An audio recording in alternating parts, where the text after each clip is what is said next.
see if you can see the link. I posted a link to everybody that has the agenda, and it'll be a big long URL. Do you all see that? No. Okay. In the chat? Yeah. No, no link. Okay. I'm gonna do it again. I think I've found out that with Zoom, if I post a message before everybody else is on, and then you come in, you don't see that. So I'll post it again. Oh, no, I posted. Okay, here we go. Okay, that's the agenda. If you want to click on that and take a look, or it's the same as what I've sent everybody earlier.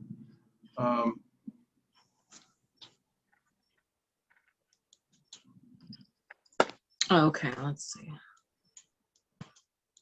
All right, David, you're online. Can you hear us? Yeah. Can you share it on the screen and do the gallery side by side? Sure. That way we can see people. If that's just my suggestion, it makes it easier for me. Actually, I think you can do that. Let's see, wait a minute. I think you can do that from your side, can you not? Okay, hang on. Hold on. Let me share my screen.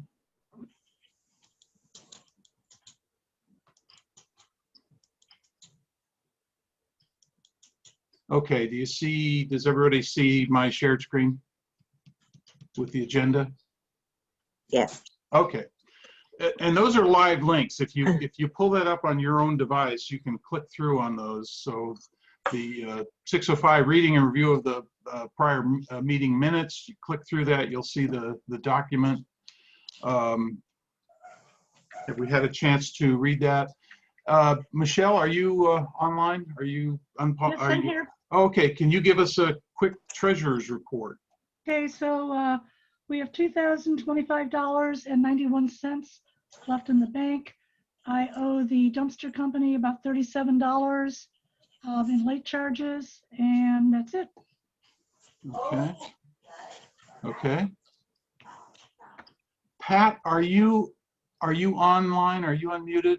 Yeah, I'm here. Do you have anything from Raul's office? Yeah, just a quick reminder. Next week, the council member will be having his virtual community chat.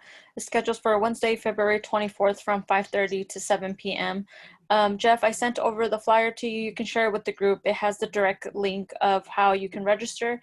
And this month's partner will be our new Central Division captain. Oh, great. Okay. And he's going to be joining us in a few minutes too. Actually, I think the link for the chat, the D3 chat, is here as well. You can click through there. It's in the agenda. Okay. Have we read the minutes from the prior meeting? Couldn't zoom in on it. I have to see if I can. Hold on one moment. David, have you? Yes. Do you approve? There's a motion on the floor to approve. I'll second the motion. Okay. There is a edit that's needed. My last name is spelled incorrectly. Oh no. See, so just an edit. Okay. Send me a note. I'll make a note of that. Okay. We don't have our. Hang on a minute here.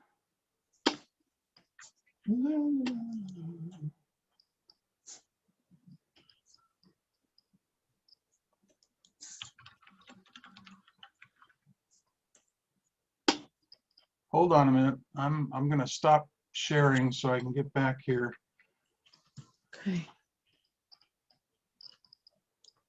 We don't have Tom online, so well, we're recording it, so that'll be fine.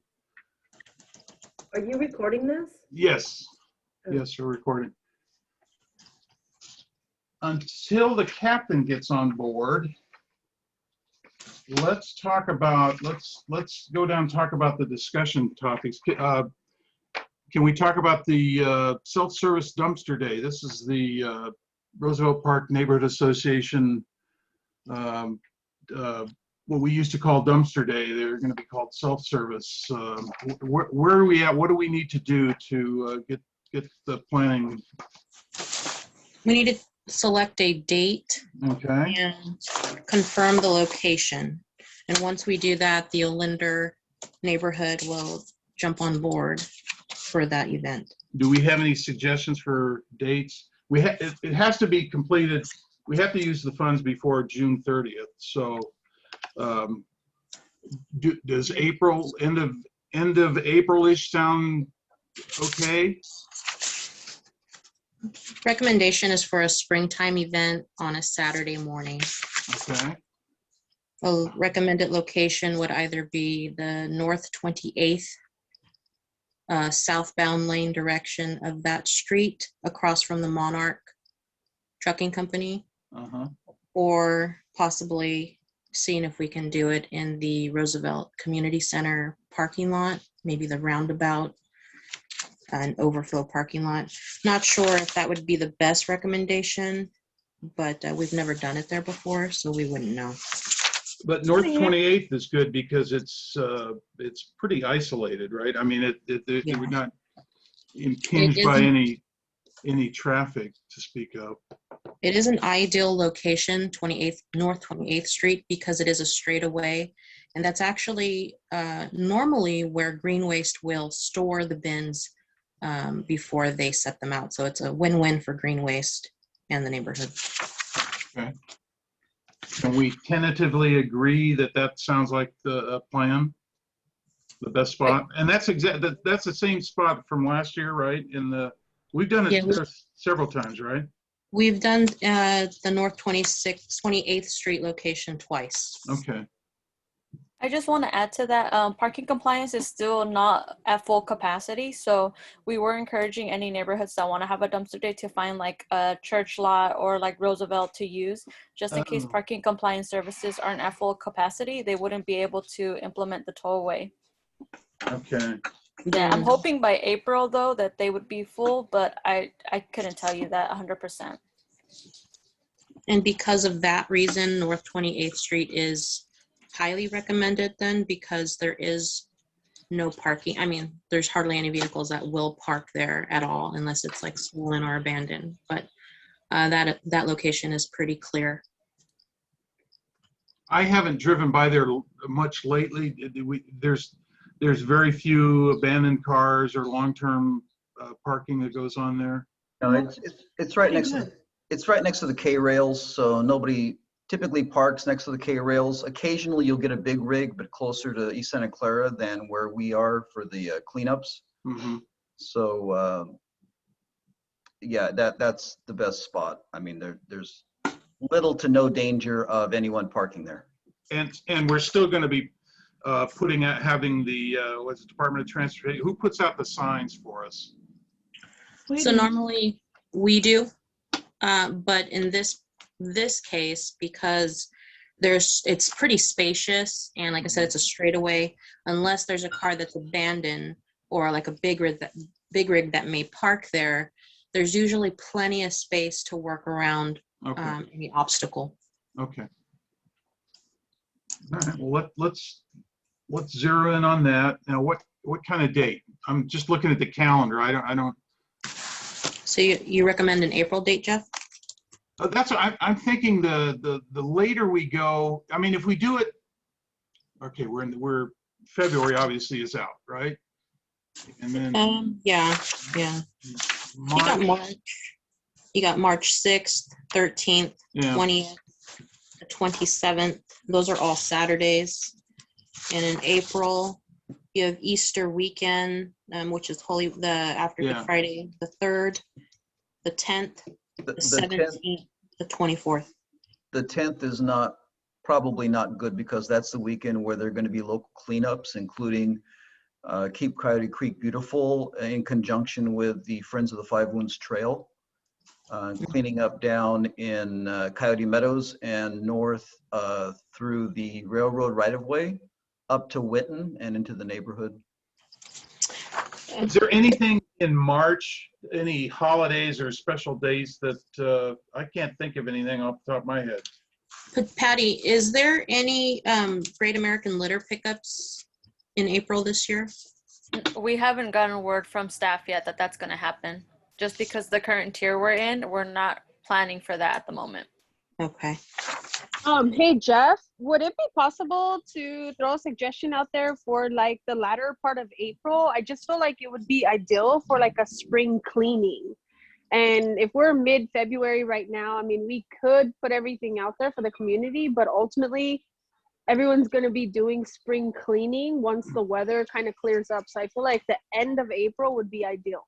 Easter would be over, but I mean, if anybody else disagrees, please. That was my initial thought, like April 24th, the last Saturday in April, staying away from Easter and all that, so that would be my vote if there, but I'd be willing to, it's not cast in stone for me. April 24th is a good date. Okay, all right. So let's target April 24th, and it is almost 6:20, and Captain Stan McFadden has joined us, and as soon as he gets his audio on, he's right on time. Doesn't surprise me. We're going to have what I hope is a regular monthly Captain's Corner meeting with Captain McFadden. Good evening. There you are.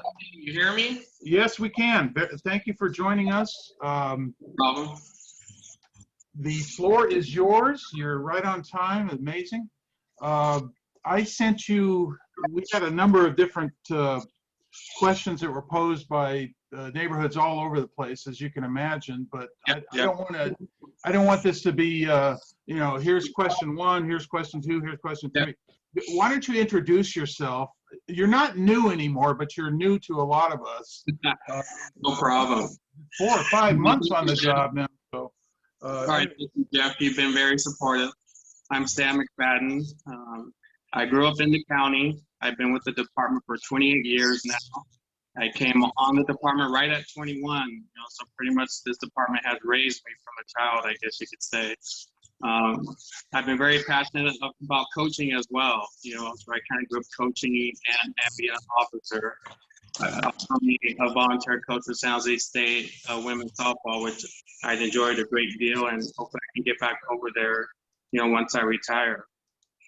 So as far as the department goes, as an officer, I've been a field training officer. I work the violent crimes enforcement team.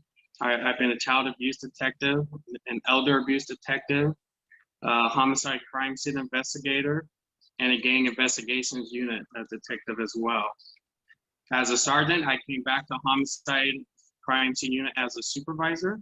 And then as a lieutenant, I've held positions as academy director, the training division commander, and my most recent assignment as a lieutenant was the internal affairs unit commander. As a captain, since November 30th, I've been assigned as a central division captain. Now, the cornerstone, I think so far in my 3 months, as far as what I've been messaging is, I want us to be visible. I think at minimum, visibility helps everyone feel safer. Our hands are tied in a lot of ways, but I think it's nice to have a uniform. It's nice to have a marked police car nearby.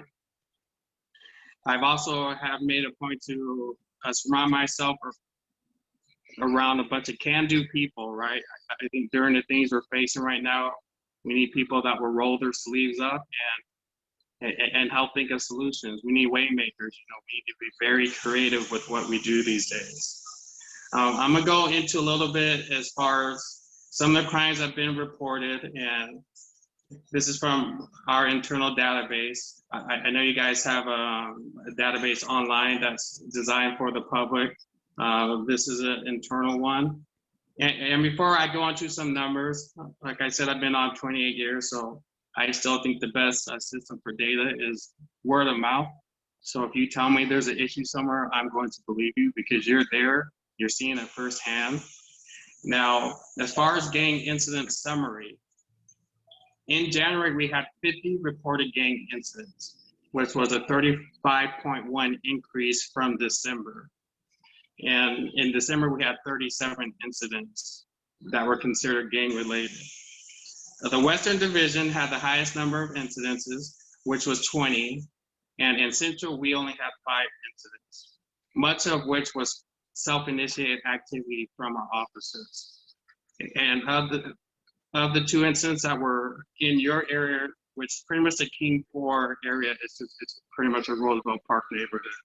And there's an incident on Worcester and Tripp and on 16th and Clara. In December, we had 9 reported incidents in Central, and that's a combination of self-initiated activity and calls for service. So we dropped from 9 in December to 5 in January, of which in December we had 1 incident that occurred at 24th and Clara. Now, for the last 30 days, as you guys know, we had a recent homicide. It's still unsolved. So if you do have any information on that, it would be greatly appreciated for Lieutenant Schaff, who is the homicide commander. We had 2 aggravated assaults. We had 2 burglaries, 11 vehicle thefts, 1 robbery, 3 thefts from a vehicle, and 2 petty thefts. Now, if you go back to December, the 30 days prior to the most recent 30 days, the numbers are pretty close. We had 3 ag assaults, 5 burglaries, 10 vehicle thefts, 1 robbery, 2 thefts from vehicle, and 1 petty theft. And when I'm talking about the stolen vehicle stats, that recovers not only reported stolen, but locations where stolen vehicles were recovered as well. So that's something to keep in mind. So here's a question I was asked. I said, the question is, from the San Jose PD perspective, what is the most worrisome trend? And believe it or not, it's not crime related, right? I think what worries me is the drug addiction, concerns we have, the homelessness, the mental health. What I am glad to say is I was able to bring our MCRT unit, our newly formed unit, under my command. So they will be deployed out of the Central Division with a focus on Central. Of course, if there's other concerns outside of the Central Division, we will push them out to be a helpful resource of people in crisis. And with that, with the MCRT program, is they respond with clinicians and they try to provide resources at that time, right? So, they may not be committing a crime, but we're trying to still get them the help they need. Another question I was asked was, what is San Jose PD doing to mitigate the known issues along the Coyote Creek? Believe it or not, we have collaborated with the San Jose Water Company. And as you know, they're the lead on the waterways. And what they did is they combined 3 teams, and these teams have officers, housing specialists, faith-based representatives. So what they do is they tackle the waterways.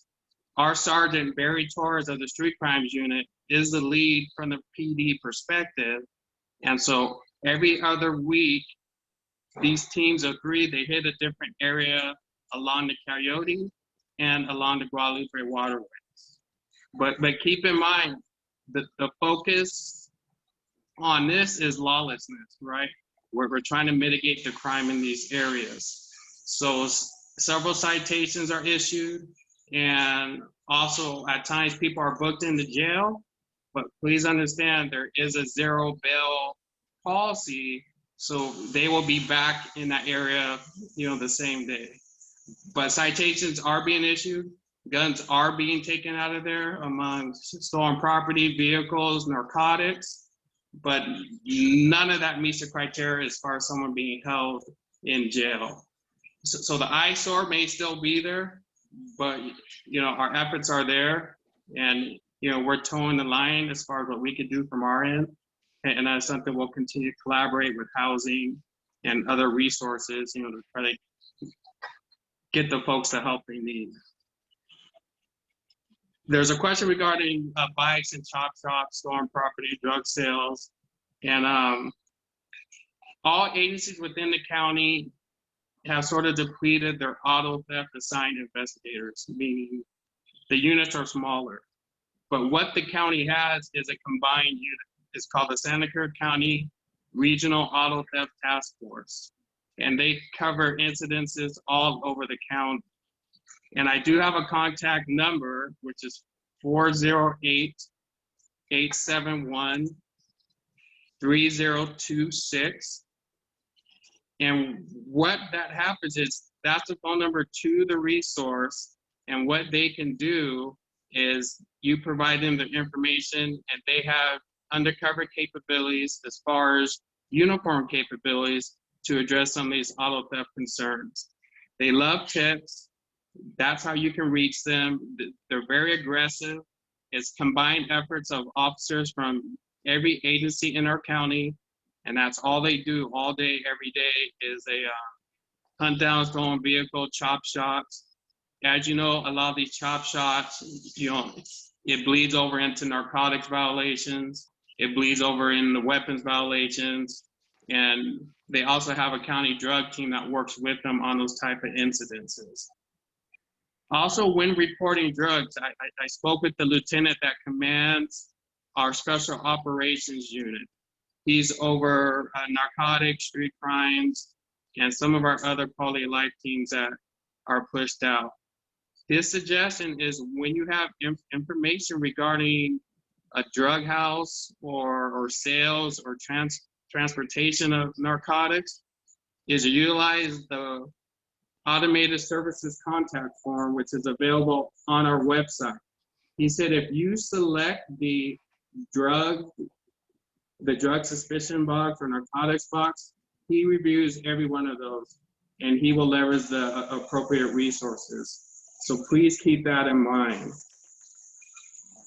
Another question was, what can be done about the well-known prostitution along East Santa Clara Street? Well, I'm happy to say that Sergeant Galea, who works in our intelligence unit, has been conducting operations in that area. Obviously, you will not see him or his resources because they are covert, but he said, please rest assured, he's aware they are conducting operations, and they will continue to do so. And again, the violations that are associated to that conduct are zero bail violations, which means that no one's going to be held in jail. Another question I was asking to explain the 311 call center change. So back in 2019, the city auditor initiated an audit of the 311 system. What they discovered is a lot of calls were coming into 311 PD that were not necessary in line with the PD's mission. So that auditor made the recommendation to pull it from the police department's responsibility and make it a city resource for everyone, right? To where if you have a parking complaint or a zoning complaint, that 311 is supposed to be the solution for all. I understand there's been some complications with 311, and I've heard some frustrations, but also keep in mind that if you're trying to use a non-emergency for PD, that we do have this 7-digit number. We have the 277-8900. But I have been in communication with those that run 311 and do updates, and my crime prevention team and myself, we're trying to get them to add, the reporting of fires and some other types of incidences, which I think would be beneficial for tracking. But they're still working out the quirks. I understand the frustration. And at the end of the day, if you're not frustrated, you guys know how to reach me, and I'll connect with who needs to be connected with. Another question was asked regarding the pandemic, if we have seen any surges. As you know, our children are at home learning on Zoom. And of course, you know, there's going to be those that prey on children. So there has been an increase in, you know, victimization over the internet, right? There's a lot of COVID scams out there. Please don't try to buy a vaccine over the internet. You know, it's not going to be legit. And just be careful. Don't give up your personal information. Watch your children. Please do not let them communicate with people you don't know. As you know, people are under a lot of different aliases, and just, you know, really look out for our children. You know, that is something that's been coming up on the internet. Also with that, you know, there's been an increase with purchasing narcotics, where, you know, these websites are popping up where you can do that as well. But, you know, just be careful, watch your children, and don't let them be exploited or preyed upon, and just be aware. Another question was regarding package thefts, who to report to. So package thefts, whether it be FedEx, UPS, or the Postal Service, those are actually federal crimes. Okay? More often than not, it's going to be investigated by the Postal Service. When in doubt, I don't want you to scratch your head about, you know, who should I be reporting to. It's okay to report it to us. Before this call, I spoke with the lieutenant of the burglary and theft unit, and he said it's very common for them to go get the case to the right authority that's going to investigate. You know, so when in doubt, you know, just get the message to us, and we'll get the case transferred and get you connected to who's going to do the overall investigation. All right, we're almost there. A couple more questions. Here's a comment. Knowing that we're thinly staffed, and was asking whether triggers for low-level crime, like when do low-level crimes become a priority?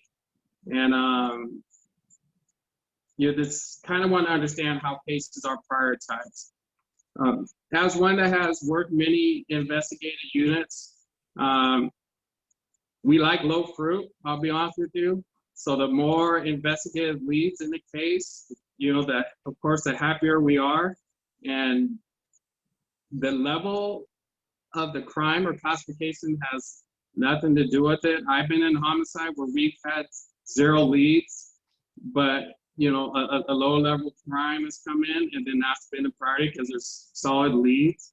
So I've been a victim of a crime where, you know, several different crimes, but probably the smallest one that someone would say not a big deal was my DMV tag being stolen. So it was a big deal to me. It ruined my work day because I had to go down to DMV and I had to fill out paperwork. So I was very frustrated. And in my mind, that's a serious crime. I was a victim of a serious crime. And I try to take that approach with everyone. You know, when you're victimized, you're violated. You know, so every incident is important to me. Please do not think anything is too small to report. We need those reports. I can give you an example with the Plaza condos. You know, they did a great job where someone started coordinating some of the thefts, small level thefts, not to the victims, but if you're going by classification, low level thefts, but someone took the lead and said, hey, you know, this apartment here was stolen from, this one too, this car here. And we collaborated and worked with the burglary unit, and they've been pulling them out of the wall, like fish out of water. You know, these suspects that have been thieving this poor condo complex to that. Let's see. I was asked, what is my honest opinion as far as what will curb the criminal activity that we face today? You know what? By far, team policing, right? That's you, that's me, it's other stakeholders. I think the more we combine our efforts and our forces and work together, that's how we're going to get ahead of this. In these 3 months, I've met some passionate people, and you know, Jeff, you're always helping out with great leads for the different units, and you know, that stuff is appreciated, and it leads to arrest. And just everyone rolling up their sleeves and taking on this animal that we all have to face these days. It's going to take us all. You know, things are a lot different now than when I first came on, and it's really a collaborative approach to team policing. You know, we need you to be involved in your neighborhoods. We need, you know, the early warning signs from you where maybe something didn't happen, but something isn't right.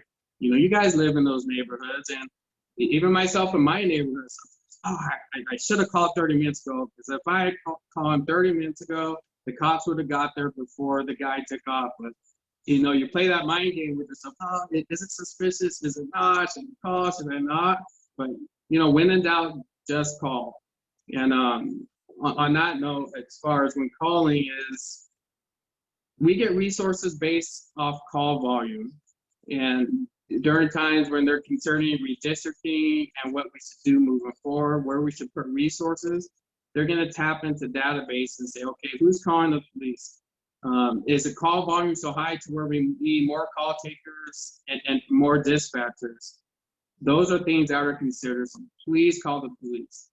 Even more than one person calling on the same incident is always recommended, right? We all perceive things differently. So please make sure you call the police. Then let's see, I think there's one more question.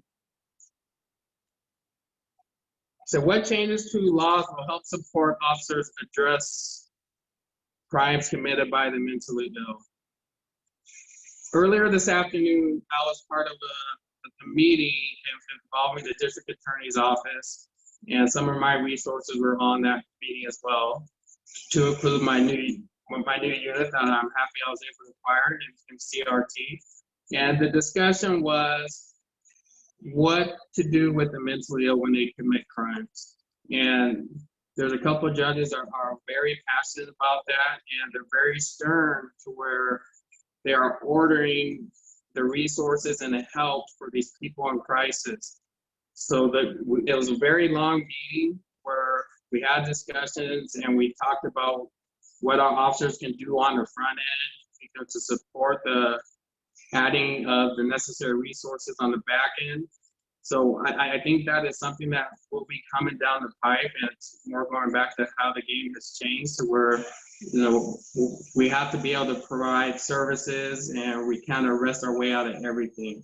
But I do believe the direction that the criminal justice system is going is that, you know, maybe in lieu of the crime, you know, the punishment for the crime, they'll have to go into these resources to reduce their issues and concerns that need to be addressed, you know, to help them be better. Also, I know I mentioned zero bail a couple of times, and I'll end with this. And with the zero bail, you know, there's very few offenses that are going to keep people locked up now. And I'll give you an example. I had resources on foot downtown, and they witnessed a stabbing. That person was apprehended, and that stabber, you know, that person that committed assault with a deadly weapon with several priors, was back on the street within a few days. And a few days later, the victim of that stabbing, again, we had resources that were on patrol. They witnessed the victim of the prior stabbing attempting to stab the person that stabbed him. And again, that arrest was made, and, you know, that person was back on the street as well. So there's a lot of challenges. We're trying to collaborate with the DA's office to say, hey, you know, we have some repeat offenders, right? Some habitual offenders in the same locations. You know, we need a better solution. We need to collaborate. We need to, you know, somehow resolve this repeat offender issue. I also have a reading assignment for you guys. It's AB 1950. So AB 1950 goes in effect this year. And with that, it has reduced the probation sentencing terms. So if you're on probation and ordered to have 3 years probation, it's going to drop your probation more than likely to 2 years. If you had 2 years for misdemeanor probation, it's going to drop your probation to 1 year. So that was part of a probation reform that was voted on. and pass.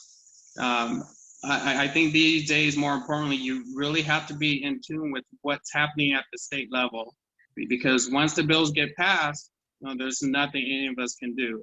We just have to abide by the bill and just keep doing what we do. But that is it for me.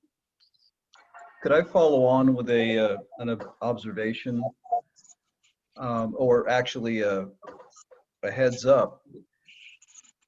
Tomorrow, this County Board of Supervisors will listen to a recommendation. I don't know if they'll vote on it tomorrow or not, but they'll listen to a recommendation by, I believe it's the Behavioral Health Commission of the county. Oh.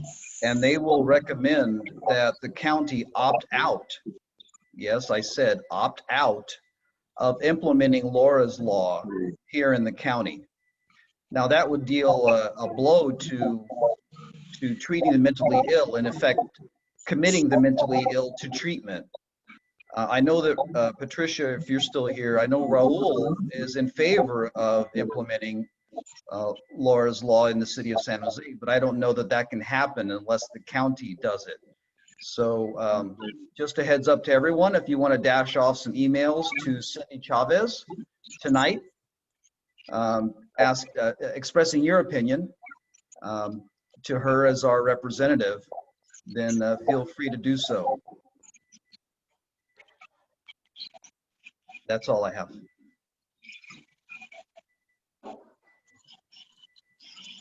Yeah, Captain McFadden, I wanted to really take the time to thank you for joining us, and I hope that we can join us in subsequent months as well. I understand with scheduling issues, you may not be able to make it, but I really appreciate you taking the time. We could speak with you. I'm sure we have a few more minutes before our next guest, Kip Harkness, is going to speak, and I'd like to open it up just to questions from the crowd. Anybody in the crowd, if you've got a question or a comment for Captain McFadden, go right ahead. You have to unmute yourself first. And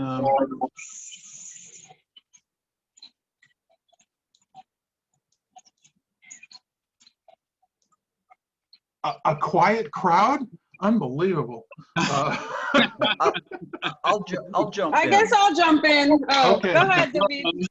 No, I'll let you go ahead, Karina. I've already had my All right, opportunity. awesome. Hi, Captain. This is Karina Medina. You and I have had some exchanges over the last couple weeks, and just like everyone else, I really appreciate the hands-on that you're giving us. I mean, there's a bunch of us here who are very involved with the community.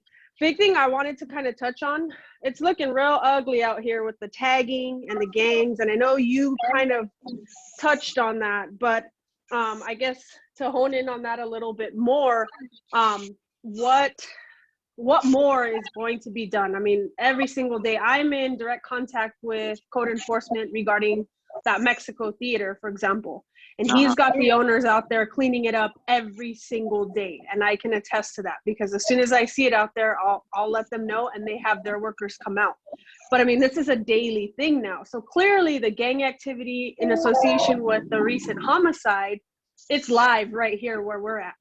So what more are you guys able to do for us at this point? Because honestly, it doesn't even feel safe here right now. So what I could tell you is I just spoke with Lieutenant Gutierrez of the gang unit about an hour or so ago, and I can tell you there are things to come. They do have some things in the works, but with to cover the violence right now. Regarding the graffiti, if you can help me nail down more often than not, like the days, the times when you think it's occurring, that's something I might be able to get my resources, maybe to be UC or something over there to, try to locate. It's probably the same violators, I'm assuming. They're just tagging that same spot all the time. Yeah. Okay. Well, and I mean, honestly, with that Mexico theater, you're bound to catch whatever it is you're fishing for, because that's our prostitute stro, that's our graffiti stro, and then that, you know, that's pretty much where a lot of the violence is happening in these abandoned buildings. But that one for sure. Okay. So I mean, yeah, I try to take pictures and keep time and date, but once I pull in, if there's nothing on there, I know for sure overnight that happened. Okay, so tell me this, does anyone have a business that would get us eyes on that theater that we could sit in around it? Does anyone have a location we could see the theater from that location? So your best bet for the theater is going to be, there's only one way in and one way out in the back. And that's usually where a lot of the prostitution activity happens. But more recently, they've put that little gate up so they won't go back there. But what they'll do is they'll hang a left on 25th Street, which is where we're at. And that's where the Johns will pick them up. They come down 25th, hang a right in front of my house at St. John, and they'll wrap back around to Clara. So if you have someone sitting right there at the corner of Clara and 25th, you will find whatever it is you're looking for. Okay. And just to reiterate, and I know you've heard it over and over again, but I've lived in the neighborhood for 25 years, 25 plus years, and that is a magnet. That corner is a magnet for whether it's prostitution or drug dealing or whatever it is. It's just, in fact, I think it's been going on longer than I've been here, because I've heard anecdotes that have been chasing for, you know, literally decades. But that right now, that seems to be the real hot spot. We've got a few more minutes. Somebody else had a question? Oh, Jeff, I have a comment. Oh, shoot, please. I just remembered. Please make sure your cameras are working. We firmly believe that the most recent homicide would have fully been captured on 4K video if the camera was in operation. So please be familiar with your cameras. Something my crime prevention team is working on. We're expanding the business watch, where we want to have the wraparound to where we come out, where I could bring, you know, crime scene forensic analysts out there. They could tell you where to point your cameras. They can make sure you know how to do, you know, some of the basic functions on retrieving footage, because you'd be surprised how many people have systems and can't get into them, have no clue on how to even get into them. So yes, please hose them off, get the cobwebs off them, make sure they're working. They're truly beneficial. And when you talk about what we work any case that we can get some suspect leads off. That camera would have gotten you the perfect shot. And I know, because I know the owner and I've seen that camera set up. You would have had the homicide on 4K video had that system been working properly. Yeah, yeah. That's excellent news. Know that because I've run into the same thing when people reach out to me, or they want me to put one of the videos together, and 50% of the time people don't know how to pull the video off their DVR. So the fact that SJPD is putting some resource in there, that's a good thing to do. Jeff, does Kevin have his hand up to speak, or? Okay. Let me look. Hey there. Hi, thanks. Yeah, I've got a question. I'm actually new to the neighborhood. I'm originally from East Side, and I lived in Nagley Park for about 4 years before moving to the neighborhood. And something new that's new to me has been like a lot of the cruising stuff that's been going on the weekends. And so I'm just trying to get an idea. I used to cruise myself back in the day when I was a young buck, so I'm not a judger of the cruising, especially given the fact that, you know, during COVID, it's kind of hard for people to kind of do something. But I know there are some criminal things going on sometimes too, in those things. So I'm just curious if the police department is like aware of some of the stuff that's going on, and if they're just kind of like helping, I guess, curb it or whatever. Yeah. Now, are you referring to sideshows or cruising? So there's like, I I used to mean, cruise back in the day too. So. yeah. So like, well, I mean, like actually, so I live right on Santa Clara Street, right by Carnegie Library. And just 2 weeks ago, like essentially Santa Clara Street was completely shut down. It was cruising, the parking lot next to the Portuguese community center was full of people. And essentially you couldn't even get out. You couldn't even go to the store. And so like, Sideshow, I know sideshows. I saw that crazy video that happened just a couple of days ago. I haven't seen that. But I'm just more concerned about that because we have young kids. We go for walks in the neighborhood. We want to stay safe.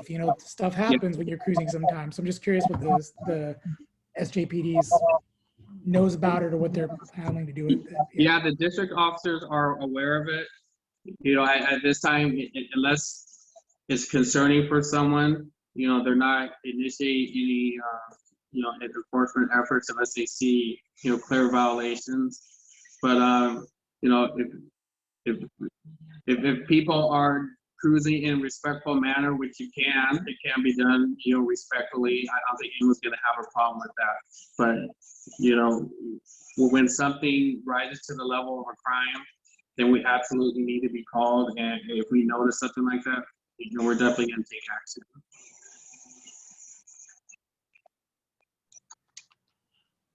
Thank you, Captain McFadden. We have Kip Harkness, who's patiently waiting. And so, again, I know we could spend 2 hours with speaking with the captain. I'd love to do that, but I'm going to thank you for attending and sharing your valuable time with us. Appreciate your comments and concerns, and look forward to working with you more closely in the future, and hopefully we'll get more people involved as well. You're welcome to hang around, but I know that you're a little bit busy. So if you leave, I completely understand. So thank you very much, everybody. Let's give Captain McFadden an applause there, a Zoom applause. There you go.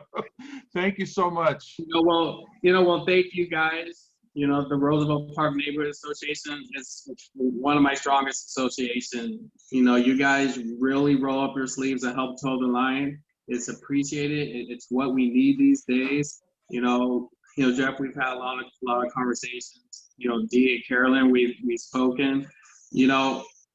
Let's keep doing this. I like the Captain's Corner idea, so please hit me up. And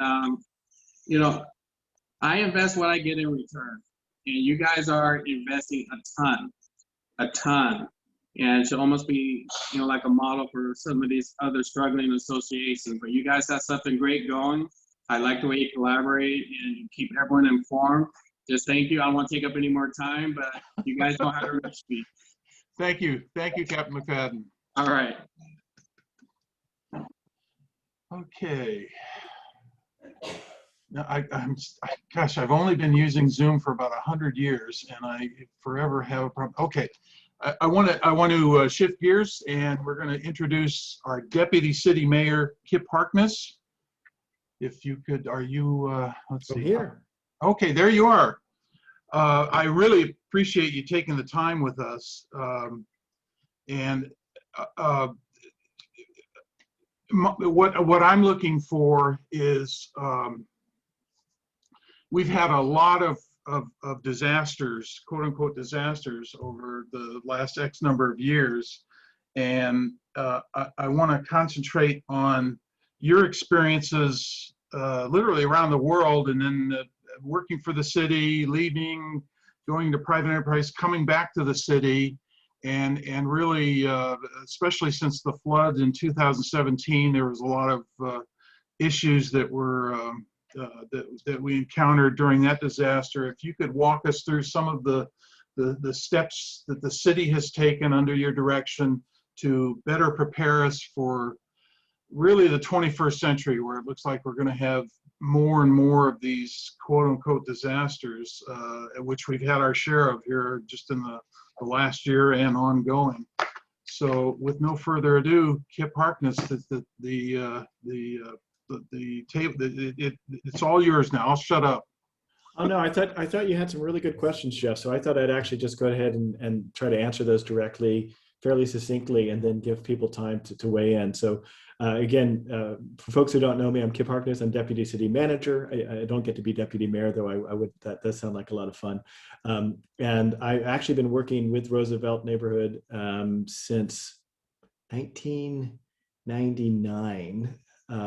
On and off, and so I know a lot of the folks and names in the room, and good to meet the new folks as well. So the first question that you'd ask is an overview or background of what motivated me to work for the city of San Jose. It's a kind question. I think of myself on career number 4. First 10 years of my career, I worked in French and Arabic speaking West, North, and Central Africa, primarily as a Peace Corps volunteer and a Peace Corps trainer, a Peace Corps training director, on everything from working with tomato farmers along the edge of the Sahara Desert, which was really hard, to doing education policy at the national level with the World Bank. After that, I came back and I got my master's degree, and I realized that cities were really what I loved.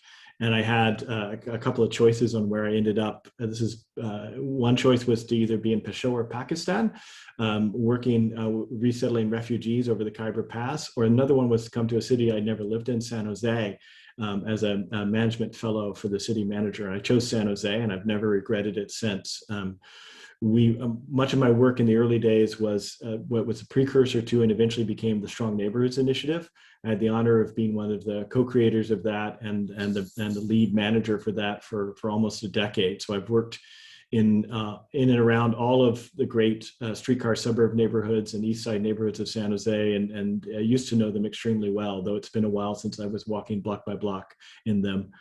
And then I did a swing out kind of career number 3, spent some time in private sector. I worked for PayPal, working with their technology leadership and really working with some of their best and brightest engineers and helping them move from being just engineers to being true technology leaders. And then I got asked to come back to the city in about 2016 to lead our technology and innovation work. And then something that you all know very much about, I actually stepped into the Emergency Operations Center on February 21st, 2017 at about 7:30 and started to help out with our response at that point. And after that was so moved by what I saw and what I thought we needed to improve on that actually asked for the overall responsibility of emergency management, was given that, and have had that since 2017. I've been working for the last 3 years to improve our capabilities around emergency management and emergency response. And then, not surprisingly, since the 24th of January 2020, I've been pretty much wholly owned by COVID-19 and our COVID-19 response. Everything from helping us scale up. We've now fed 110 million meals in our effort to support people, our emergency housing work, all of the actual work of converting ourselves to do our essential operations. My current role is as our Emergency Operations Center Director, which is the role that I've had for about the last 380 days. And really now trying to think about what it means to go into community healing and economic recovery, even though we're still in the middle of this. So that's a snapshot of what I've done. And the reason I'm motivated here is I love this place. I love this city. I've lived in 19 places around the world, had a chance to work in 5 continents, and San Jose is home to me. It's where both my children were born, and it's a place that I really feel I want to make my contribution to. We have such a multi-ethnic mosaic of people and such an underrated place here that I really think that this is an extraordinary moment to be working at this city. So the flood that I mentioned is something that you all have experienced firsthand and know very well what that was like. I will say that it served as a very important wake-up call for us as a city. And if anything good that came out of that flood, it's the fact that we began to invest much more in how do we respond to emergencies, how do we work across departments, and how do we prepare for them. We have had in the last year just a stack rank of disasters. We've had COVID from a public health standpoint, we've had the economic crisis, we've had power shutoffs, we've had wildfires, we've had smoke, we've had the civil unrest, we've had protests, we've had systemic racism being unearthed in ways that are much more visible than they've been in the past to some of us. And all of this, any one of those things would be a lot to deal with in a given year, and to have them all stacked on top of each other, I don't have to tell you, has been quite a year. What we've been able to do, though, is build teams to respond to each and every one of those and scale up our efforts. We've had as many as 750 people involved directly in responding to these efforts, depending on where we are at the peak. And we've reoriented and remobilized the entire 6,500 person organization to try to meet the needs of our most vulnerable. But there have been trade-offs, and you've been hearing about some of the trade-offs and talking about some of the trade-offs and living with some of the trade-offs. We've fallen behind on a lot of the cleanliness that you would expect and you need to have to make a neighborhood a great place. We're dealing with people who are without homes and trying to balance their needs and their rights with the fact that we also need spaces in our parks and our creeks to be spaces in our parks and our creeks. And we're all struggling with all that this means is we have these folks who are unemployed, folks who are staying at home, and of course, folks who are sick and dying every single day. I think one of the innovative things that was asked about that I did want to discuss is, we've been able to use our wastewater to identify COVID and the COVID trends. As I say, not everybody gets tested, but everybody does poop.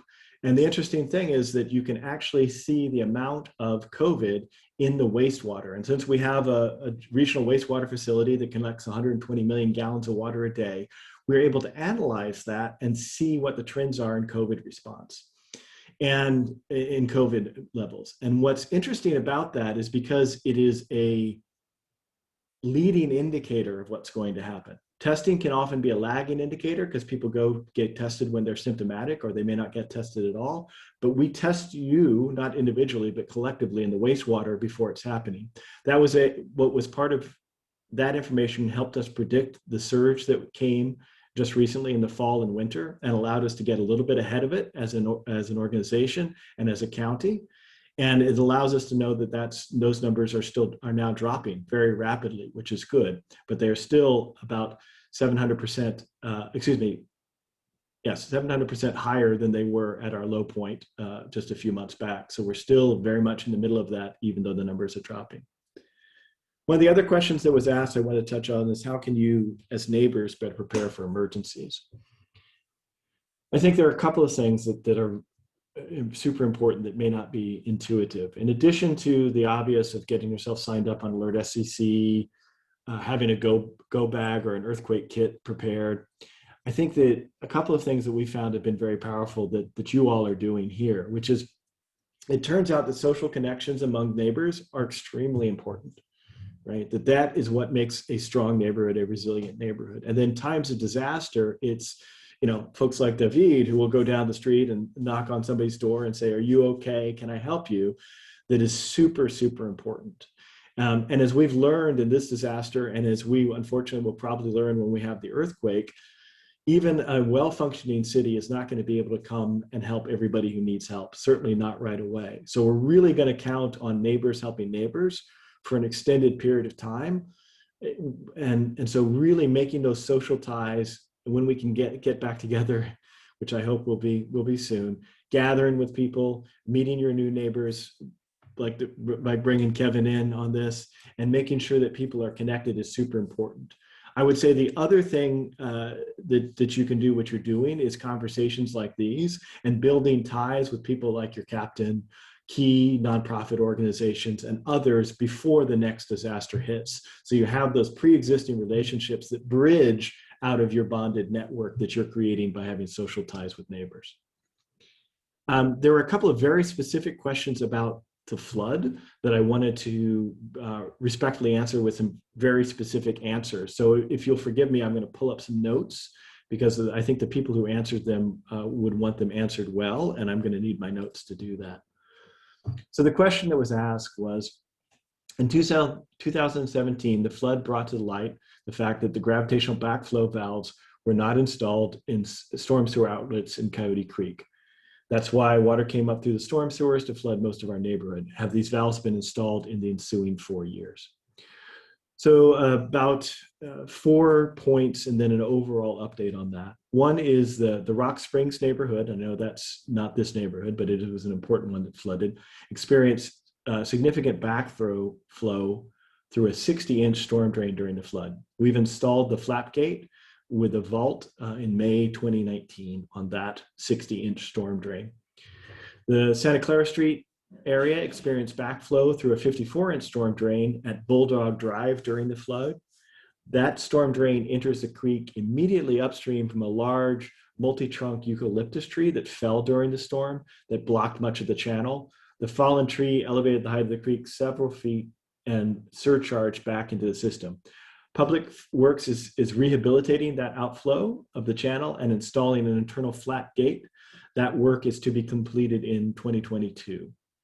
There's a 60-inch outfall in Kelly Park that was damaged in the flood, and this included in the FEMA work that we're doing to reimburse ourselves on reconstruction. This is currently in design and regulatory review and permitting phase, but is moving forward.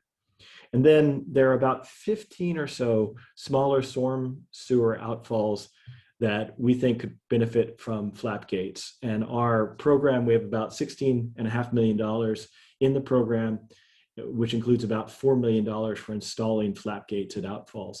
So it's not just for this area that is a citywide program, but those are ones that we're evaluating and we'll be working on installing them. We have, however, received some notification that there are some deficiencies in Guadalupe River in the downtown area that may be prioritized need to be prioritized against the Coyote Creek work. I think the overall good news is that with the recent order of the draining of Anderson, we have that now that has been drained down to Didpool, and that will be empty for the next 10 years. The threat of Coyote Creek flooding is greatly, greatly diminished. Not completely eliminated, but greatly diminished. So we have the time to get through some of the work that we need to on those smaller storm outfalls and finish the work on the larger ones within the 10-year span of that greatly reduced flood risk. And our hope is, of course, when that dam is reconstructed, that it will include a greater ability to control the flow and also significantly mitigate the risk. So the next question that I want to answer in some detail is, has there been any progress in cleaning up vegetation, debris, and garbage in Coyote Creek in the past 4 years? Have jurisdictional questions between Valley Water, the city, and private property owners of creek real estate been resolved? And how can all responsible parties be made to account for creek cleanup and maintenance? So thank you for that question. Very good and very thorough. So a couple of points here as well. Back in 2017, the mayor appropriated $100,000 for stream cleanup, and 75 of that went directly to Valley Water to remove vegetation and blockage debris along Mid-Coyote. And 25K funded San Jose PD to accompany Valley Water into those areas because of some issues we were having with encampments and dogs in the area. 2017, we obtained a $1 million grant over a 5-year term from Valley Water to identify, map, and remove invasive trees and plants within the city fee title areas along the creek. That includes recurrent spraying for the cane and ways to prohibit regrowth. We're in the 3rd year of that grant with about $400,000 of that work remaining, and we'll continue that work over the next 2 years. So we are the largest property owner of Coyote Creek between Singleton Landfill and Oakland Road, and the Valley Water owns very little of that in fee title. However, they do have an easement over parcels. So there's additional work to be done to ensure better coordination of maintenance and to make sure that we are all able to do each of our own parts in that, but some progress has been made. And then returning to your questions, what is your opinion and experience dealing with CERT both in San Jose and other areas? I think CERT has really been underutilized, underappreciated here in San Jose. I would like to see us be able to activate CERT more and to use them more thoroughly in the response. One of the areas I'm advocating for right now is that we be able to activate CERT and use them directly in the vaccine work. We feel that that could really supplement the vaccine work, and we'll definitely be using some of them to help us out with calling of seniors and others and getting them scheduled for the vaccine, but also the clinics themselves. So we're in discussions now with the county about expanding our use of CERT to include the very, very important vaccination work that we're all hoping will be done by summer. But I think in general, we failed to fully utilize CERT and those resources in the city. And one of the things that we want to continue to push on and explore on is how can we do that and better integrate CERT with the existing neighborhood organizations. CERT, for those of you who don't know, is essentially our volunteer emergency response teams that go through about 20 hours to 40 hours or more of training so that they can become disaster service workers. And many of you are actually in that category who we can call upon in our time of need and formally fold into our response. So that's a little bit here and there. I want to close with one last thing. This moment in the pandemic is very hard, and unfortunately, it's going to get harder still before it gets easier. The county is moving to scale the vaccinations, and we are supporting them, especially to try to ensure an equitable distribution of vaccines, that it goes to the neighborhoods that are hardest hit and that are elderly, especially our Latinx and elderly folks of African and Afro descent who have not been receiving their vaccine shots at the same rates, do get those vaccine shots.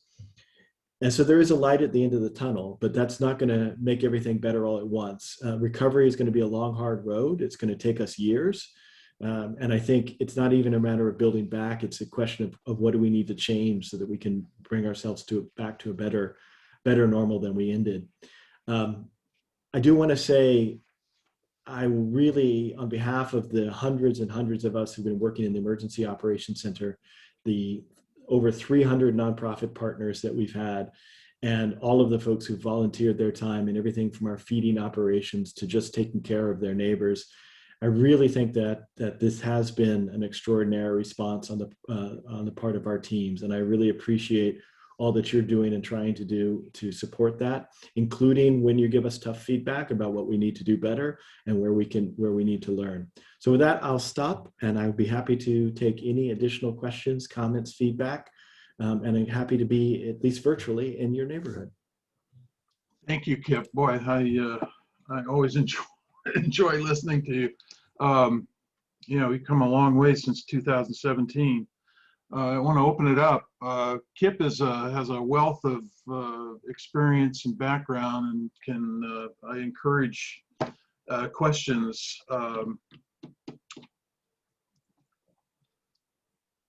Everybody is muted.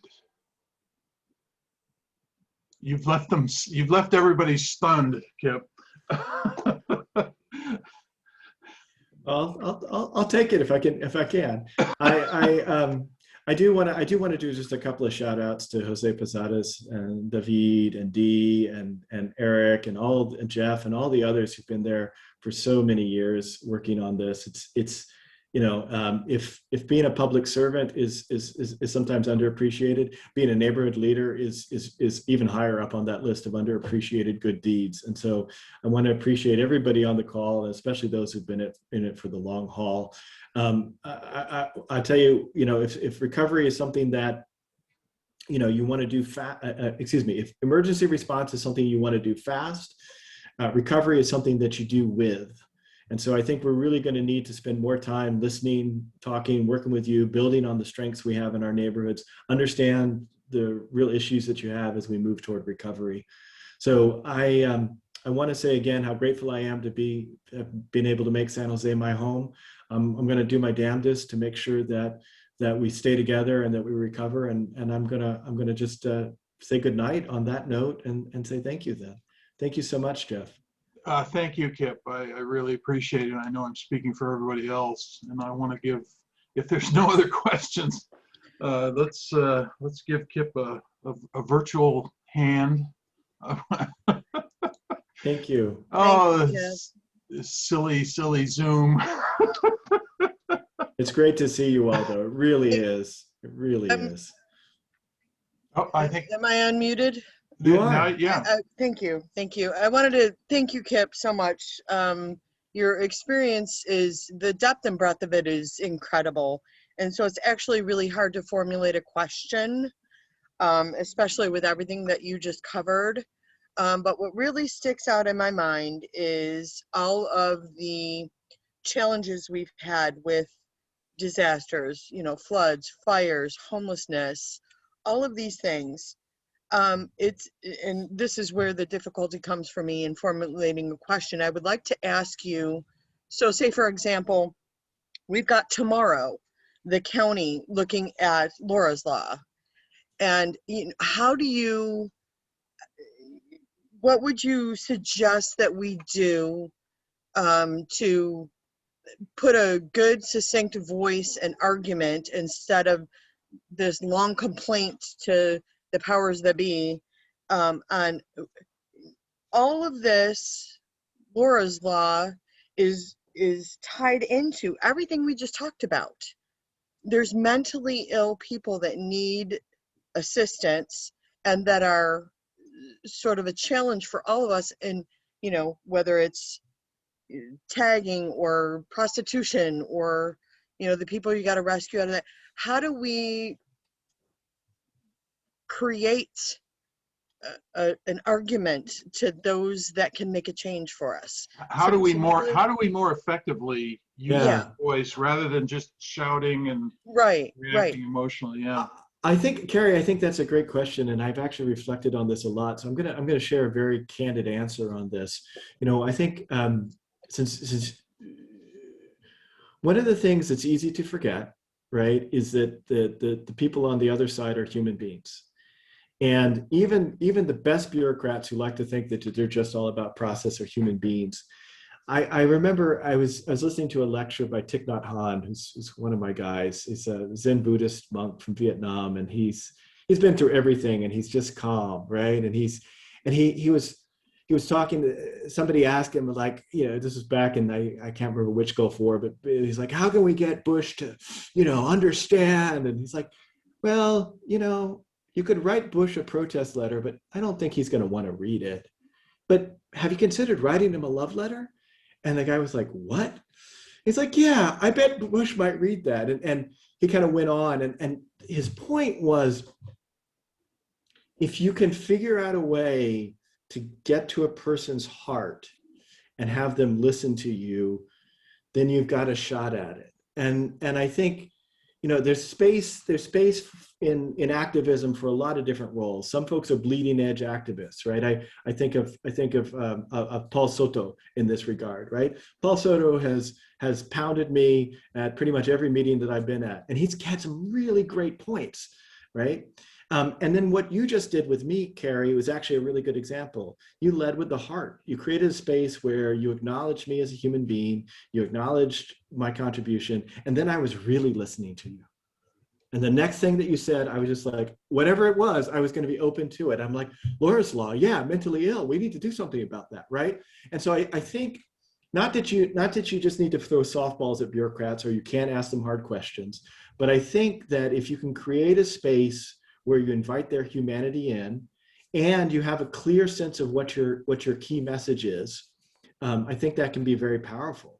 And you know, just to reflect on the Laura's Law piece, is part of what's so hard about this, and what's hard about running cities, is it's systems of systems, right? I tell people we're an A to Z city, right? We have an airport, we have a zoo, and we have everything in between. And on any given day as a deputy city manager, I have to worry about what does the FAA and one engine inoperative height restriction do for the Google headquarters? And oh, Will Smith, the red panda, needs to make sure his sleeping quarters are cool enough. Do we have the thermometer and the thermostat working right? And I'm not making either of those up. Both of those have come up to me in the last couple of years, right? And so the difficulty is knowing, out of all of that, what do you focus on? Who do you speak to, and who do you articulate with? And so I think, you know, if for example, the pain point in your neighborhood that you want to focus on are folks who are unhoused and who are mentally ill, right? Then you've got you can come at it from a series of different angles. Some of it is cleanliness, some of it is housing, some of it is mental health support. But I think what you're doing is trying to help. What we bureaucrats see poorly is the view from the front porch. We're trained to be in our silos, right? So I'm like, whoa, I'm responsible for the road, but I'm not responsible for the sidewalk. Well, I'm responsible for the sidewalk, but I'm not responsible for your front yard. I'm responsible for your front yard, but I'm not responsible for the park. So part of what you need to help us and other people in power see is that view from the sidewalk, so that we can realize it's all interconnected and change. And I realize it's a little Northern California hand wavy, but I really do think that that kind of engagement from neighbors can go a long way. David is actually a master at this, of both acknowledging the contributions and then being super tough and direct on what needs to happen. And while he may not feel it all the time or appreciate it, that kind of work over time does result in change. But we've had this big, huge setback of COVID-19 that has exacerbated and impoverished us and hurt us in ways that I have never been through in my 51 years on this earth. So that was a very long answer. Part of the reason I gave a long answer is I loved your question. Thank you. I really appreciate it. Thank you. And I'm gonna write my email to Cindy with a view from the front porch. Thank you. Yeah, you're welcome. And I'll take those emails too, and I will read them, and I will do my best to try to respond. So I'm not immune from my own advice. All right, Jeff, I wanted to thank you as well for inviting me here. You know, this does give me a little bit of a view from the front porch. I'm glad I was able to listen in to a little bit of the captain's pieces, and I know you guys have been through some tough times that just feels like back to the future for those of us who've been around on some of these issues. But thank you, Jeff, for inviting and having me here, and I'll be available to you as you need me. Thank you very much, Kip. Thank you so much. Much appreciated. Oh. All right, I'm gonna say good night. Good night. And now we get back to the nitty gritty and the nuts and bolts, and we're right on time. It's the now we're to the agenda of the Roosevelt Park Neighborhood Association. Oh, I need a breather here. Okay. We're going to cover, we talked about self-service dumpster day. Is there anybody here that's familiar with the Presidential Park, Roosevelt Park Presidential Tiles? It's not really an issue because the main person, he couldn't make it. So if there's nobody here, go ahead. Yes, what I've done is I saw the email thread. So basically what Jeff is talking about, for those of you who aren't aware, we kind of had this little sub conversation about a visitor in the neighborhood that went to Roosevelt Park, and there are presidential tiles that are like around the playground, and every president is represented by a tile. And the project was completed, and I think the last president was Clinton that's on there, and it hasn't been picked up since. The long and short of it is that it's on a back burner list for whenever there's upgrades to Roosevelt, and it's obviously pretty low on the list for everything we got going on right now.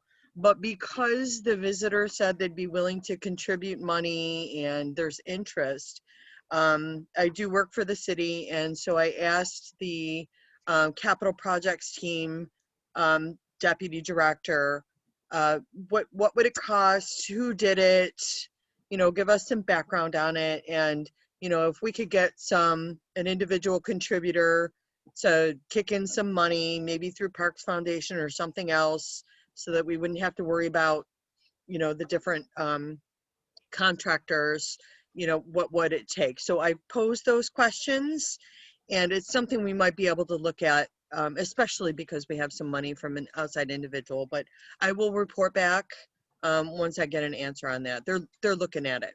Okay. They're looking at it. So That's it great. would just be bringing it up to current day president.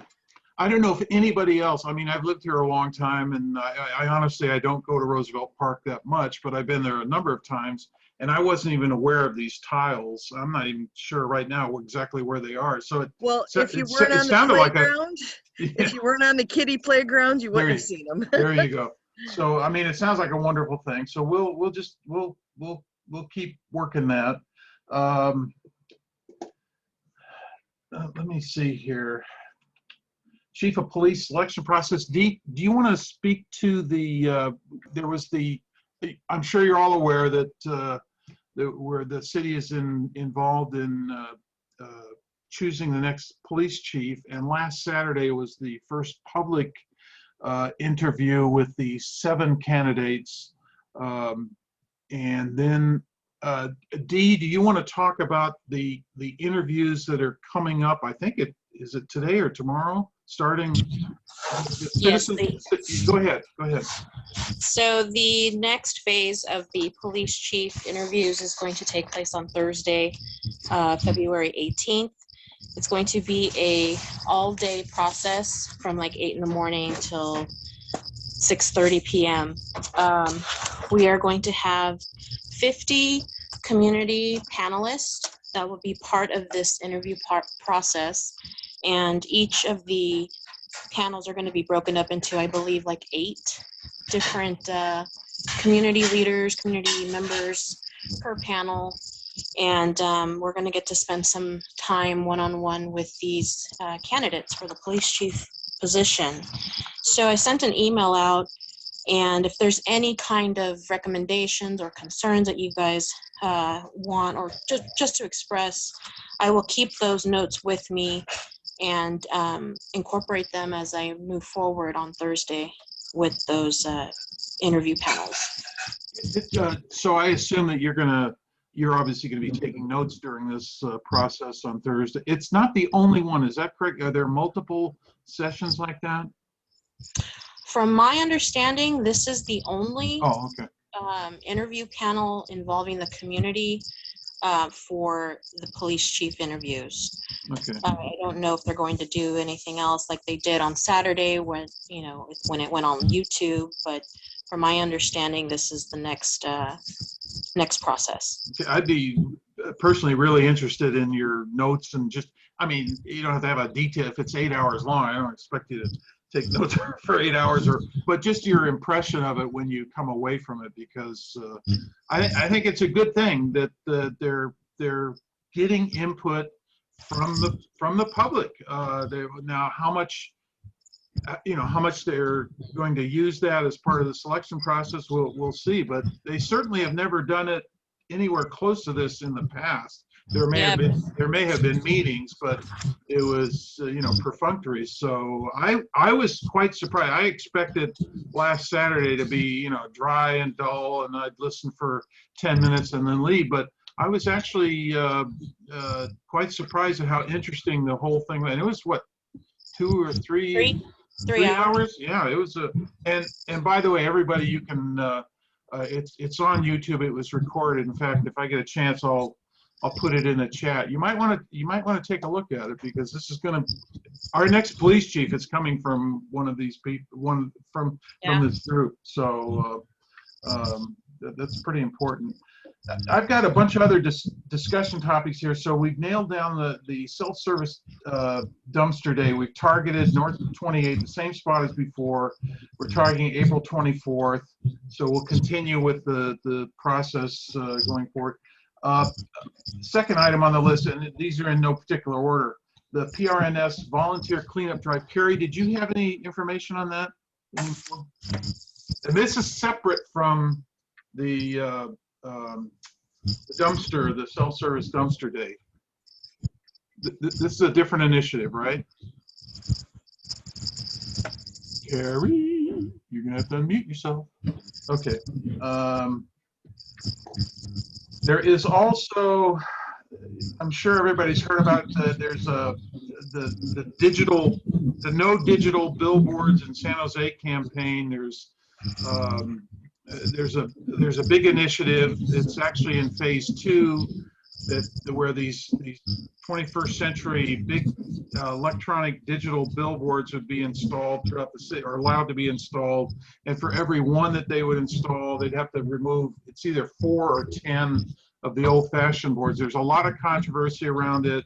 It's been moving along. It's a priority item on the council. If you're interested in that, I suggest you click through on that, take a look at that, and get involved if you like. Excuse me, Jeff. Yes. Hi, if I may introduce myself, I'm Jason. I'm one of the No Digital Billboards in San Jose steering committee members. Okay. And if you would, and John's also on the call, part of our group. If you want us to spend a few minutes to talk Sure, to that. please do. That'd be great. Yeah. Am I able to share my screen? I have some slides that might be helpful. Hang on, I have to let you share your screen. Oh, let's see. How do I do that? Okay. Okay. How do I do it individually? Maybe oh, I know how. I know how. Hold on. Make Oslo. All right. Hold on. I thought I knew how to do this. I don't know how to do it. Sorry. Okay. No worries. Jeff? Yeah. Click on his box on the Zoom, and up in the right-hand corner, there's going to be 3 dots, right? yes. Okay, mute, stop video, rename, pin video, spotlight, make host, make co-host, allow record, remove report, put in waiting room. Yeah, there's no option. I think if you make him a co-host, he can share a screen. Okay, hang on. Jason, what you've always wanted to be is a co-host. You are now co-host, so see if you can share. Let me try. Let's see. I'm gonna pin. Did that Bingo. work? Yep, that works. Great. And John, are you on the phone? Are you on? I am on, yes, thank you. Great. Well, thanks so much. First of all, you've had some great speakers tonight, and we'll be very brief because I know you have a lot you're getting through. Our group is No Digital Billboards in San Jose. We're a local grassroots group created by local residents. I personally live in San Jose, Nagley Park, just next door to you guys. And John, if you'd like to introduce yourself really quick. Yeah, I live in Los Gatos, but I'm very interested in developments in San Jose regarding billboards. I look to San Jose as the leader of Silicon Valley. And on this issue, I'm afraid the city is not exhibiting leadership. So there's much to talk about here, and Jason has an overview of this that I think is very effective.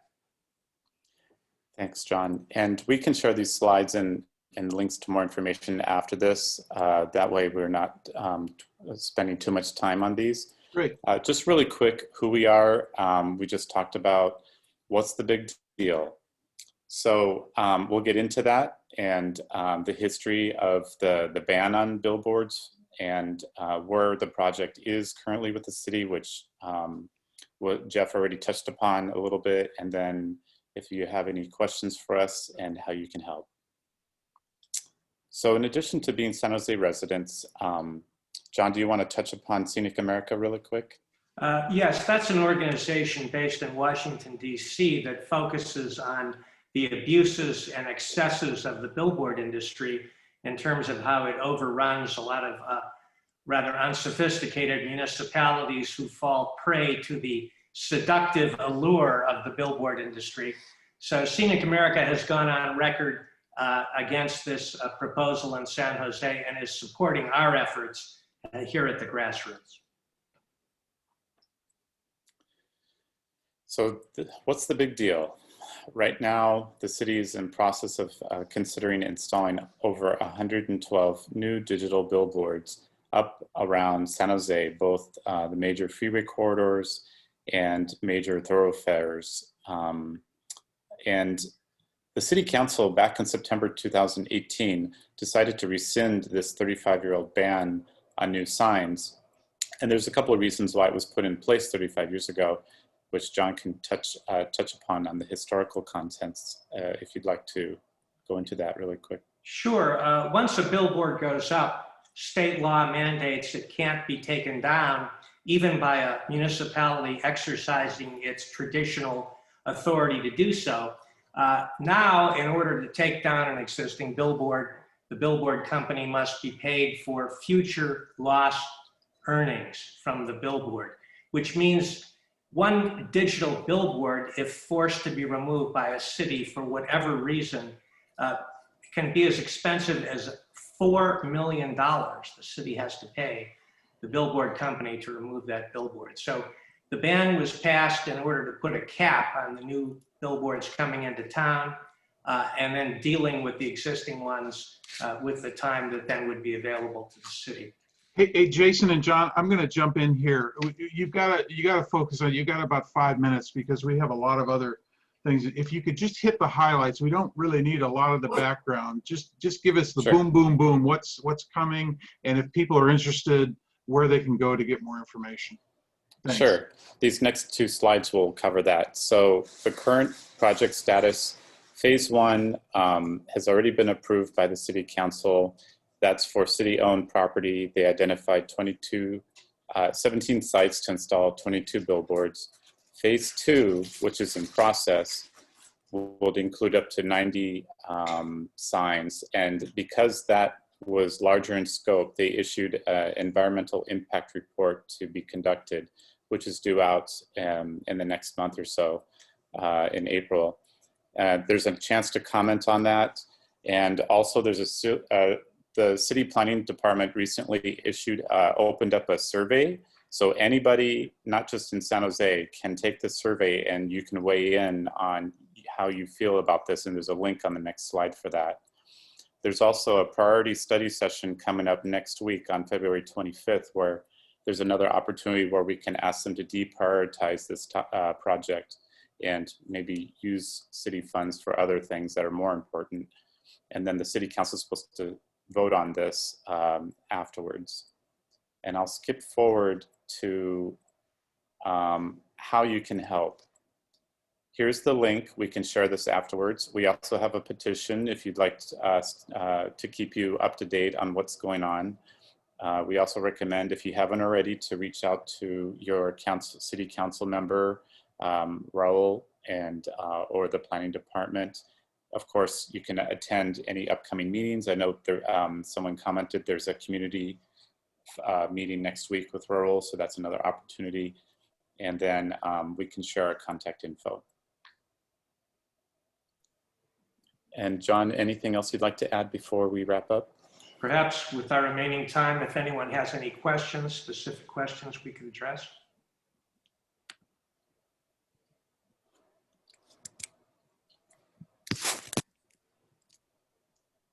I just have a quick question with the EIR for new billboards. Are those an effective, I'm going to call it obstacle? Are those a way to, you know, comment and what things would we comment on as residents to call to the forefront the problems with these? Last spring, the planning department asked the public for input on the kinds of topics the public wanted to see covered in the EIR. The Sierra Club, the Audubon Society, the precursor to our organization, we all contributed concepts that we'd like to see evaluated in the EIR. Now the public will have an opportunity basically to address the recommendations in this draft EIR. So the subjects to review have already been determined. Public gets a chance to take a shot at it. And then those specific public comments have to be addressed in the final version of the EIR, which would come out after the public comment period closes. For me personally, I feel like the effects on wildlife and the view of nature and things like that would be strong arguments against moving forward for approving the EIR. Do you agree, or what other things do you think, what high points should we hit if we agree in the opposition? Well, those topics are certainly covered, as well as the general impact on human life as well as animal life from these digital billboards operating. Jason can speak very definitively regarding the power consumption usage of these digital billboards and how that is really in contradiction to the city's commitment to a green environment. And there's also concerns about traffic problems that can be caused by motorists being distracted by the digital billboards. So those are issues all sure to be addressed in the EIR. Appreciate it. Thank That you. said, yeah, and that said, that doesn't necessarily mean the city council is bound to the recommendations of the EIR. So keep that in mind as well. And we also have a concerns and recommendations document that goes really in depth, point by point, of the arguments that the city council and the planning department have been using to push this, and we pretty much debunked most of them. So we can happily share that as well for you all to review. Hey, Jason, if you could send me the, well, you can put it in the chat link, but if you'd also send me a link to to your presentation tonight, and anything else that might be appropriate, I'll share it. I'll share it widely with people. I encourage everybody, if this is the first time you've heard about this, I encourage you to evaluate this, because what is decided we're going to be living with for a long, long time. So now is the time to get involved with this issue, even if you think it's a peripheral issue. If all of a sudden you see these big changes, you're going to wonder, how did that come about? So this is your chance. So John and Jason, I really appreciate you participating tonight, and thank you very much. Thank you for the opportunity. You're welcome. Sure. Yeah, thank you. Thank you. Okay, now back to. Gentlemen? Oh, go ahead. I was just going to thank John and Jason. I get a lot of your emails and a lot of the messages on that. I have signed the petition, and it's very thorough in some of the detail that you put out. And for anybody that hasn't seen it, I highly encourage you to get on the list, because they do push a lot of information out there. And it's open to comments. A lot of the concerns that we're discussing here, you're able to discuss on their information that they push out. Yeah, I agree, Michelle. I've been following this for quite a while, and I filled out the survey and submitted my questions about it, and I strongly urge everybody to take some time to take a look at it. Okay. What I'd like to do now, okay, it's 7:42, so we got about 18 minutes or 20 minutes. I want to jump to the last thing, selection of the neighborhood liaisons for 2021. Hey, Dee, you want to help me with this? Sure. What we're doing is looking for it's people that want to specialize in a particular area, and maybe a specific interest area that they're interested in. Maybe it's I don't know, graffiti or the street repair or something like that. And we want to select. Go ahead. The way they're grouped is parks and environment, Okay. public safety, transportation, planning, and code enforcement. Okay. So if there's any interest in any of the neighbors taking part as liaisons that would attend any type of meetings that pertain to these categories, or just like how earlier today when I was reporting or making a comment on the uptick in graffiti in the park. So if that's associated with Roosevelt Park, then you can kind of adopt that topic and report your findings monthly to us. So we're looking for volunteers. Who wants to step forward? Well, yeah, you can count me in for the public safety. Looks like Carrie is interested for the parks and environment. I do the development one. I'll continue. Okay. I'm busy scratching notes. Carrie. What was yours, Dee? Public safety. Okay. Yeah. Okay. And by the way, next month meeting is on the 16th also. We're going to have Ash Kalra join us as a special guest, and Dee has agreed to give a presentation on Crime Stoppers, who you're president, right, of Crime Stoppers Silicon Valley? Yeah. So that should be very interesting as well. Okay. Melanie's also on the board as well. Oh, yeah, Melanie, yeah, I'm sorry. Do we need to vote on the liaisons, or is that just a? You know, if you want to do it as a formality, yes. Okay, I make a motion that we accept unanimously without dissent, Carrie, David, and Dee in their neighborhood liaison Will we roles. still have an opening for the transportation? Oh, okay. Well, no, I just made a motion. We can deal with the transportation. Do I hear a second to the motion? A second. Okay, good. All right. We have to follow something. Okay, transportation. Who wants to take on transportation?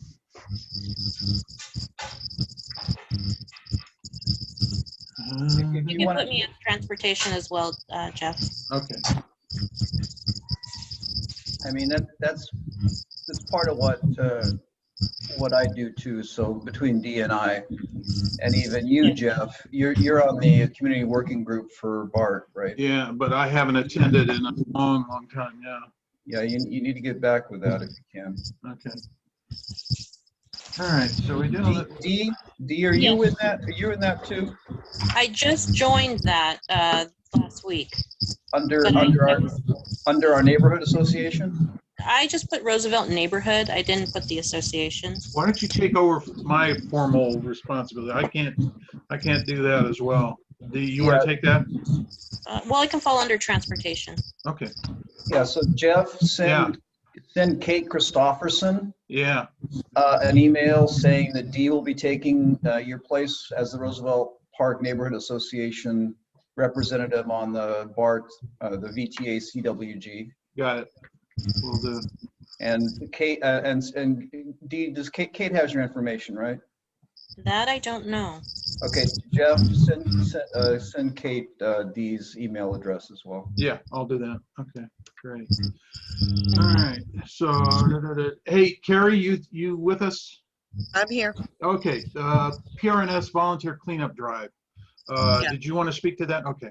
Because that's separate from. It's actually, yeah, it is. It's Okay. not PRNS. Oh. What it is because of my role in the city, I know that the city is going to be doing a huge creek cleanup. And the date is yet to be determined. And it's part of the Trails project going from Olander to Story, involving a little bit of Williams Street Park because there's federal money. And so the trailhead has to be at 16th at the corner of William. And I caught wind that they're going to be doing a huge creek cleanup. I went on the walk with them, and I'm facilitating the work plan, helping them figure out what to do next. And when I saw this and the massive effort that's going to happen, I said, do you think if a neighborhood said, we want to do this too, we want to, join in with you at the same time, we'd be able to kind of like hang on to the coattails of a cleanup? And basically the Beautify San Jose manager said, yeah, we'll do that. How many dumpsters you want? And she tried to ask me how many dumpsters you want and where you want them. I went, wait, let me figure out, what we're in for and what we could do. So basically it's they're all in for us joining in on their Big Creek cleanup from Olander to Story. But my vision was to have us actually encompass Roosevelt, Nagley, Olander, Five Wounds, basically from Santa Clara to William, from 28th to about 16th Street, and just go, south and meet them up with the dumpsters, and basically using all of the, gunfire that's going to be there already, all the big, backhoes and dumpsters and all of that. And said, all right, we'll be on the ready. We'll be on the ready. Even if it's just me saying, hey, I got a bunch of people that will mobilize people.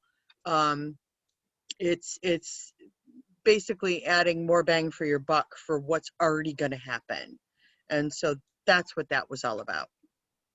So Carrie, it's going to go through Coyote Meadows and down the Coyote Creek Trail. Yes.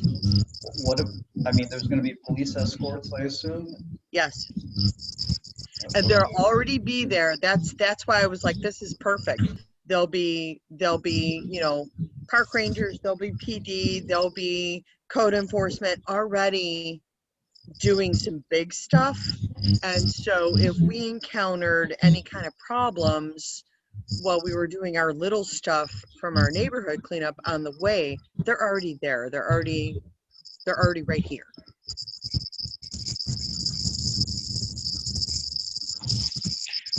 And the timing of this is approximately when? It's mid-March at this point. I can probably get now that I'm newly, it's a new assignment for me as my day job, is to facilitate all the work crews. And so even if I don't get that from that, I'll get it from the person that is scheduling it. And so I will know as soon as I know, I can say, all right, here's the dates, you know, and that's really what everybody is like looking for. Well, I would like to, but am I traveling, or can I help? Sure. Can I be a captain? And so as soon as we have a date, I can share that.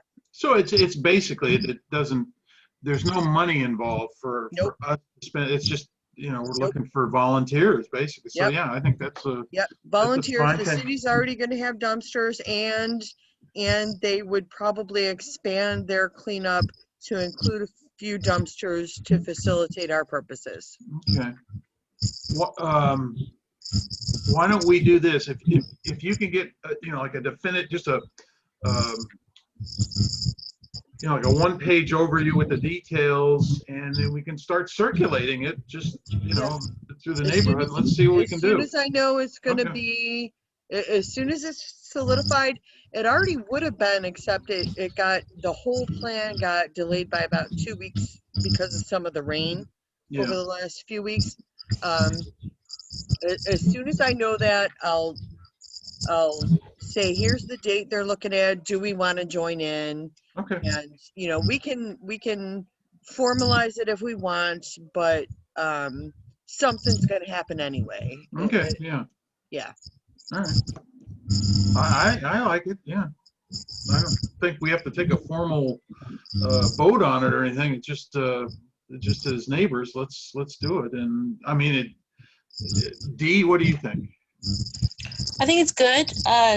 It can be just put on the agenda, like a regular standing item as an update, part of a work plan process, like, you know, March cleanup, and just add to the updates as we get them. But the point is, it may happen before our next meeting even comes around. So what's the difference? So if they have one, if we have ours and they have theirs, we're cleaning up more area. What difference does it make? Well, they're two different types of style cleanups, right? We got a dumpster here, that's the neighborhood. We got a cleanup, that's which is fine in my mind anyway. No, we're not going to clean up creeks, and Parks is going to clean up creeks evidently, which is great. Carrie, is this part of the Coyote Creek cleanup crew at all? The Coyote Creek cleanup is, yes, it is that crew. And the difference is that it would be coordinated on a date where there will be heavy equipment, heavy police, heavy rangers, you know, all of the things that we don't normally get if we just organize a dumpster day. Right, because the style of it is different. Right. And we wouldn't have to flyer or anything, and we can, but we don't have to. And they've already said they will give us a couple of extra dumpsters, which we would have to like try and figure out and get and pay for or whatever. But has the city mentioned, like, in a recommendation to where they would put these dumpsters? They want it from us if we participate, us either formally or informally. Wait, say that No, the They question was want the location. recommendations. They want recommendations on where to put dumpsters Oh, so we from could. us, either formally or informally. Oh, It's okay. okay. And that's why I'm saying it can be just like this grassroots. Hey, we want it at, the corner of 24th and East San Antonio, or we want it at, whatever Right. corner. So how many dumpsters are you envisioning, Carrie? I mean, from the neighborhoods that you're talking about, you're gonna have dumpsters scattered throughout various neighborhoods? It wouldn't be scattered. We would make a recommendation. And so I've got. So bottom line, we can't lose, right? Right. It's not going to cost us a penny. Point. So that's yeah, the point. So yeah, we want to participate because we're going to get, at worst, we're going to get 2 free dumpsters and they'll put them where we want them. Exactly. Okay. End of discussion. Just get more information and circulate it, and I know you will, and I will. We'll take it from there. Okay. I'll make a flyer as, informal or formal, whatever, it's. Don't make it, just don't worry about a formal flyer. Just just a 1 page or some bullet points for us, just to circulate. Say, okay, this is what it is. This is. Do we know who's staffing the dumpsters for that event? It's whatever. It's the same vendor that is staffing the dumpsters for the creek cleanup. Okay. Well, so who's that? Is that Coyote Creek Coalition? Michelle, we don't have to worry about it. It's not, it's not our. It doesn't matter. Yeah, it's going to be taken care of. It's so. This looks like a no-brainer. I think this is something that can definitely be like a partnership. So we don't necessarily want to say, oh, this is the Roosevelt, creek cleanup, but we can say in partnership with whatever that the term is. Yeah. And that way it's a free flowing, and whoever wants to volunteer can volunteer. Yeah, super. Exactly. Great. Okay, got a few more minutes here. Let me just run down these. I don't have much time to talk about the County of Santa Clara COVID-19 Ambassador Program. I've been through the formal training. What does that mean? That means that when I get information directly from the county, it's the word that they want to get out, and it would be my responsibility then to pass that unfiltered to my circle of people. And if you want more, you can click on the link there. Talk about Chief of Police. The proposal, we've talked about that before. The Santa Clara County 11-digit emergency phone numbers, that's just a handy little thing if you got a cell phone or you're dialing from a VoIP phone in your home. It gives you the full phone numbers no matter where you are in Santa Clara County. And the District 3 chat with Raul Perales on the 24th, you have to register ahead of time, and I just want to make sure everybody's aware of that. You can click on that and get the form, and there's a link in there. That's all okay. That's all I have. David, Michelle, what have I missed? I think you're on track there. Looks good. Was having Kip and Captain McFadden, was that too much for one meeting, or was that good? I think that this meeting, it was the length of it was needed because you're a brand new president and we're trying to get resituated. But I think moving forward, if we can maybe cut it maybe by 30 minutes, meaning cut the whole meeting to an hour and a half. Trim it for like 30 minutes by 30 minutes, and then what you want is you always want to have one main presentation, which I believe this would have been Kip. And something like with Captain's Corner, I think moving forward, since he's already introduced himself to us. You can make it shorter. Make it shorter, yeah. Okay.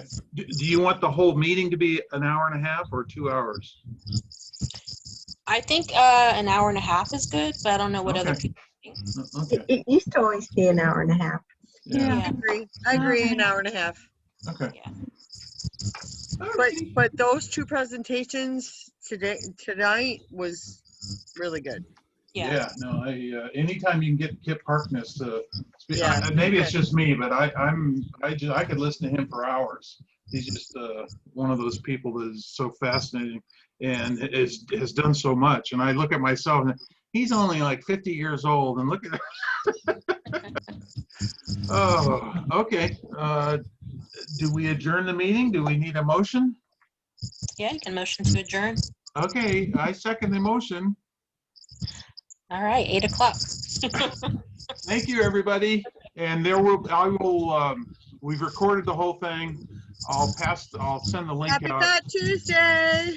Oh, yeah. That's right. That explains your Facebook post earlier, your picture. Yes. Okay. All right, See you thank you, guys. Jeff. Thank you.